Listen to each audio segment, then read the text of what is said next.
Magandang araw mga kasabong. Nandito ngayon tayo sa Satsuna Backyard. Papakita lang namin to sa inyong aming stag. So, papakita lang namin yung magkapatid na stag. So makikita nyo ito. Yan, napakaganda ng hipo niyan. Mataas ang station. Picom, tapos white leg. So anak to ng matanda din naming inahin. So papakita lang namin yung kapatid niya.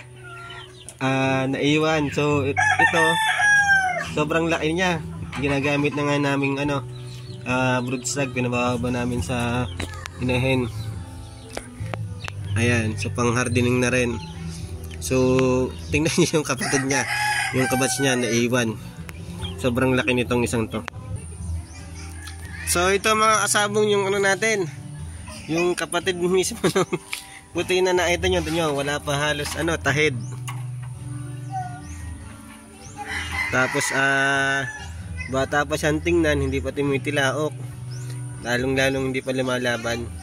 So ayan, iwan na iwan to. Magkaiba kasi ito ng pinaglakihan. Yung isa pinahabilin natin sa ating kaibigan, mas maganda yung resulta. Ito kasi tinali na natin, tapos wala na rin itong baon na.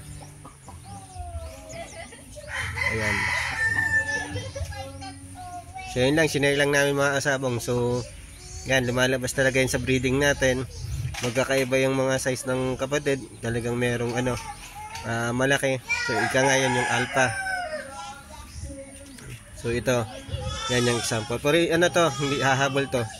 Pag ito gumulang, nakaligtas to dun sa tagbulutong kasi ngayon dito, hindi na tayo nagbakuna. So pag ito hindi tinamaan, hahabol to dun sa sa kapatid niya. So paano mga kasabong, hanggang dito na lang tayo at abangan nyo kami sa susunod na video dito sa Satsuna Backyard Game Pals. Thank you!